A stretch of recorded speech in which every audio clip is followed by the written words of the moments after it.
अब एक सवाल आपके बारे में और आपके परिवार के बारे में। आपने अक्सर लोगों को यह कहते हुए सुना होगा कि फ्यूचर का ज्यादा टेंशन नहीं लेना चाहिए, यानी भविष्य के बारे में तनाव नहीं लेना चाहिए, जो होगा देखा जाएगा। लेकिन ये एक तरह की बहुत लापरवाह सोच है जिसका असर आपके आने वाले कल पर पड़ता है। ये बड़ी अजीब सी बात है कि हमारे देश में लोग छुट्टियां मनाने की जबरदस्त प्लानिंग करते हैं, इंटरनेट पर हॉलिडे पैकेजेस सर्च करते हैं। लोग ये भी प्लान करते हैं कि ऐसी कंपनी का मोबाइल खरीदा जाए जिसमें नए जमाने के फीचर्स हों, वो लंबे समय तक चले और सस्ता भी हो। डिनर कहाँ करना है, कौन सी कार खरीदनी है, मकान कहाँ पर खरीदना है, इस सब के बारे में लोग गहरी रिसर्च करते हैं। यानी हमारे देश के लोग अपनी मौज मस्ती और लाइफस्टाइल की प्लानिंग तो करते हैं, लेकिन अपने भविष्य की कभी कोई प्लानिंग नहीं करते। उन्हें लगता है कि भविष्य की चिंता करने के चक्कर में वर्तमान खराब हो जाता है, लेकिन इस सच को और इस सोच को बदलने की जरूरत है। रिजर्व बैंक ऑफ इंडिया की एक रिपोर्ट के मुताबिक भारत के सिर्फ 13% लोग ही अपने रिटायरमेंट के लिए सेविंग करते हैं, यानी बचत करते हैं, जबकि 10% लोग अपने रिटायरमेंट के बारे में सिर्फ प्लानिंग ही करते रह जाते हैं, जमीनी स्तर पर कोई बड़ा निवेश नहीं करते। जबकि भारत के 77% लोग अपने रिटायरमेंट के बारे में सोचते तक नहीं। हो सकता है कि आप भी ऐसे लोगों में से एक हों।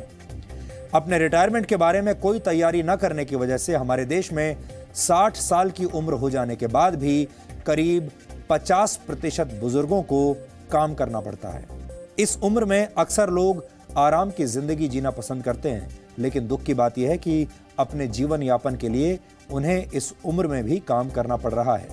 ये आंकड़े आपको ये बताते हैं कि भारत में बड़ी संख्या में लोग अपनी निजी आर्थिक सेहत को दांव पर लगाकर पूरा जीवन जीते हैं। ये एक तरह का आर्थिक टाइम बॉम्ब है जो 60 साल की उम्र के बाद जाकर फटता है।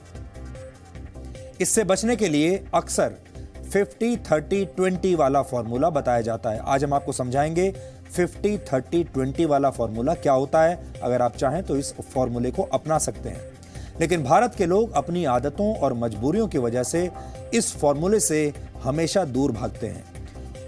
यह बड़ा सीधा सा फॉर्मूला है।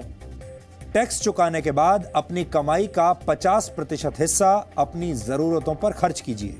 इसके बाद 30% हिस्सा अपनी इच्छाओं पर खर्च कीजिए और बाकी का 20% हिस्सा अपनी सेविंग्स में लगाइए, यानी बचत कीजिए।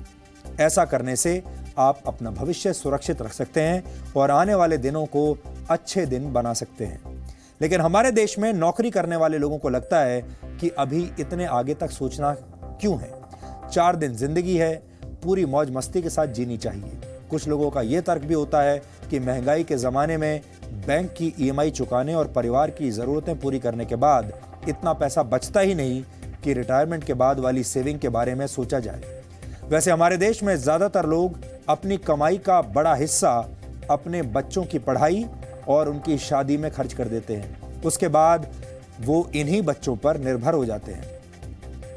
ये एक ऐसा सामाजिक बंधन है जो कई पीढ़ियों को अपनी गिरफ्त में ले चुका है, ले लेता है। नेशनल सैंपल सर्वे ऑफिस की एक रिपोर्ट के मुताबिक भारत के ग्रामीण इलाकों में रहने वाले 60 साल की उम्र से ज्यादा के 73% लोग अपने बच्चों पर निर्भर हैं, जबकि शहरी क्षेत्रों में करीब 68% बुजुर्ग अपने बच्चों पर निर्भर हैं। भारत की सबसे बड़ी समस्या यह है कि यहाँ की 80% आबादी गैर संगठित क्षेत्रों में काम करती है। इन क्षेत्रों को पेंशन स्कीम के तहत वर्ष 2015 में अटल पेंशन योजना के अंतर्गत कवर किया गया था। ये पेंशन योजना तैयार की गई थी। इस पेंशन योजना के तहत बुजुर्गों को हर महीने 1000 से 5000 रुपए दिए जाएंगे। ये एक अच्छा प्रयास तो है, लेकिन आज के दौर में इस रकम से सम्मानपूर्वक जीवन जीना असंभव है। हमने नहीं सिक्योर किया क्योंकि हमारा फ्यूचर प्लान तो हमारे बच्चे थे। लाइबिलिटीज इतनी ज़्यादा होती है, सोर्स ऑफ इनकम कम होता है और पॉसिबिलिटीज़ नहीं है जॉब्स की, और तो इस वजह से लोग अपना प्रेजेंट पहले सिक्योर करें, बाद में फ्यूचर देखेंगे। आज में जीने पर यकीन रखने वाले भारतीय अपने भविष्य को मुश्किल में डाल रहे हैं। इसके पीछे लोगों की अपनी दलील भी है।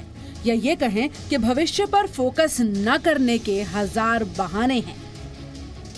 लेकिन इस बात को समझने की जरूरत है